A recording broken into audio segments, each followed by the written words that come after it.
Welcome back to the AI Daily Brief Headlines Edition, all the daily AI news you need in around 5 minutes. We kick off today with a story that is getting more and more attention. Anthropic's schism with the Pentagon continues to escalate as the Department of War threatens to blacklist them from the entire military supply chain. Reports that Anthropic was pushing back on terms of use for their technology began circulating last week, but boiled over in new reporting this weekend. The Wall Street Journal reported on Saturday that Claude had been used as part of the Maduro raid. The reporting didn't go into specifics as the operation is classified, but there's a suggestion that the military breached Anthropic's terms of use. Anthropic has drawn a hard line on prohibiting Claude from being used to facilitate violence, develop weapons, or conduct surveillance. Axios reported that an Anthropic executive had reached out to counterparts at Palantir, which serves Claude to the military, in order to get answers on exactly how it was used. A senior administration official told Axios that the Palantir executive informed the Pentagon because it was raised in such a way to imply that they might disapprove of their software being used, because obviously there was kinetic fire during that raid. People were shot. Anthropic, for their part, denied the reporting, stating that they had not discussed the use of Claude in any specific operations. The Department of War, however, issued a very pointed statement, with Chief Pentagon spokesperson Sean Parnell commenting, "The Department of War's relationship with Anthropic is being reviewed. Our nation requires that our partners be willing to help our warfighters win in any fight. Ultimately, this is about our troops and the safety of the American people." Further reporting from Fox News on Monday said that Secretary of War Pete Hegseth is, in their words, close to cutting ties with Anthropic and banning contractors from using their technology. A senior Department of War official said, "Given Anthropic's behavior, many senior officials in the DOW are starting to view them as a supply chain risk. We may require that all our vendors and contractors certify that they don't use any Anthropic models." Quotes provided to Axios include a direct threat, with a senior official stating, "It will be enormous pain in the ass to disentangle, and we are going to make sure they pay a price for forcing our hand like this."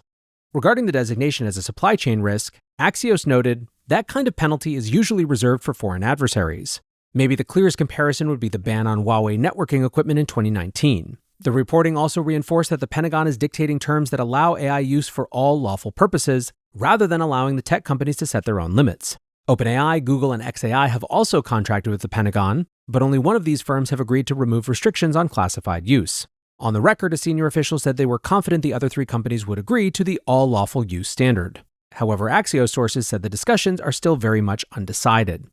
Now, this is a pretty hot button topic, and one where a lot of folks are wading into the conversation.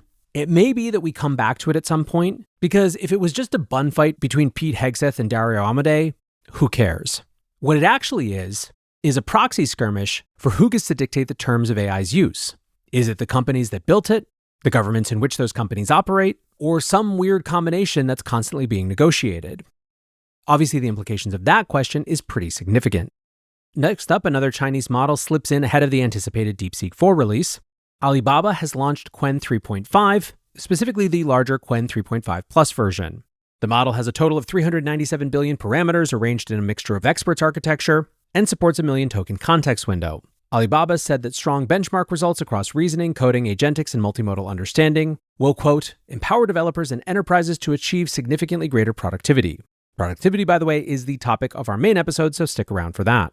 The suite of benchmarks described a model that is a big improvement over Qwen 3 Max thinking, but broadly in line with GPT-5.2, Opus 4.5, and Gemini 3 Pro. Alibaba didn't compare Qwen 3.5 to the latest US models where it falls short of the state-of-the-art. Still, the big new capability is native multimodal reasoning, allowing Qwen to join Kimi K2.5 as the only open-source models with this capability. Qwen 3.5 comes pretty close to Gemini 3 Pro on multimodal benchmarks, suggesting Alibaba has basically caught up to the West in this regard. What's more, Alibaba Cloud is serving the model at $1.2 per million input tokens and $7.2 per million output tokens, making this even cheaper than Kimi K2.5. This one might not be as big a deal on the face of it, but it continues to reinforce just how much intelligence is available for ever-diminishing prices from the Chinese labs. Next up, one story that started last week, Hollywood is in full-on freakout mode over the Seed Dance 2.0 videos. When the new video model from TikTok parent company ByteDance was released last week, it was pretty immediately obvious that it would shake up video production. Director Ruari Robinson showed what the new model could do, posting a 15-second clip of Tom Cruise fighting Brad Pitt in a post-apocalyptic cityscape. Deadpool scriptwriter Rhett Reese took it far more seriously, commenting that the video sent a cold shiver up his spine. He told the New York Times, "For all of us who work in the industry and devoted our careers and lives to it, I just think it's nothing short of terrifying. I could just see it costing jobs all over the place." Now, a huge part of the realization here is that Chinese AI firms are not going to play ball on copyright. American AI companies have so far been fairly responsive in the face of lawsuits, modifying their models to prevent real actors and copyrighted characters from being depicted. Not so in China, where it seems the labs have absolutely zero concern for copyright, something which frankly was entirely predictable. So then, rather than lawsuits, Hollywood is trying their luck with public denouncements. The Motion Picture Association issued a statement last week commenting, "In a single day, the Chinese AI service Seedance 2.0 has engaged in unauthorized use of U.S. copyrighted works on a massive scale. By launching a service that operates without meaningful safeguards against infringement, ByteDance is disregarding well-established copyright law that protects the rights of creators and underpins millions of American jobs. ByteDance should immediately cease its infringing activity." The Screen Actors Guild quickly joined in, adding that the use of likenesses of their members is, quote, "unacceptable and undercuts the ability of human talent to earn a livelihood. Seedance 2.0 disregards law, ethics, industry standards, and basic principles of consent. Responsible AI development demands responsibility, and that is non-existent here." Interestingly, ByteDance did in fact acknowledge the criticism, issuing a statement to CNBC which reads, "ByteDance respects intellectual property rights, and we have heard the concerns regarding Seedance 2.0. We are taking steps to strengthen current safeguards as we work to prevent the unauthorized use of intellectual property and likenesses by users." Now, of course, we have no idea what these new safeguards will look like, and even if ByteDance does something, they have a huge stake in the US market through their minority ownership of TikTok. Whether smaller Chinese labs play by those rules seems extremely skeptical to me. Now, I think there is a growing sense that even with that, Hollywood and the entertainment industry as a whole is just going to have to adapt. That doesn't mean that they should give up the fight around copyright, but the idea that that's going to come with putting this particular toothpaste back in the tube is something that I think hopefully people are starting to move on from. Rhett Reese again actually tweeted about this, saying, "Hollywood has long been a gatekeeper that keeps young and poor people away from creative levers. When a young person with no capital sets out to impress Hollywood, they will use tools like these, and young Chris Nolans will be among them, and amazing stuff will result." I actually think, frankly, that the entertainment industry has a pretty unique ability to be a leader when it comes to figuring out how to integrate a totally new and exciting mode of production while not just being totally bowled over. Lastly today, Apple has announced a mysterious event across multiple locations. Members of the press have been invited to attend on March 4th across New York, Shanghai, and London. The invitation itself said nothing beyond this being a special Apple experience. Now, the event is a little unusual for Apple, who typically arrange their major releases around their Worldwide Developer Conference in June. However, multiple sources are discussing a big lineup of hardware that could be released at the event. Bloomberg's Mark Gurman pointed to products including new MacBook Pros, MacBook Airs, a low-cost colorful MacBook, new iPad models, and the cheaper iPhone 17e that are all slated for release in the first half of this year.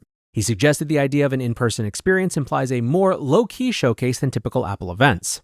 The new MacBook Pros and Airs will likely include the new M5 chip, which was unveiled in October and featured a 30% boost to unified memory bandwidth over the M4. Now, when it comes to our AI folks, the thing that they will be watching for is, of course, whether the lineup ends up in a surprise M5 Mac Mini. If so, I'm sure there will be tons of open claws that will be shopping for an upgrade. The other big question is whether we'll get the unveiling of AI Siri. Officially, CEO Tim Cook has said that the new Siri will be released this year. However, most believe the release will be tied to the next iOS update expected at WWDC in June. Behind the scenes, Gurman reported last week that the project is running into roadblocks. According to his sources, recent testing has revealed issues with properly processing queries and speed to respond. Gurman did note that March of this year was the original release target and that the situation remains fluid. So who knows? The event could still feature a Siri teaser or even the full release if problems are resolved by then. We'll keep an eye on that, but for now, that is going to do it for today's headlines. Next up, the main episode.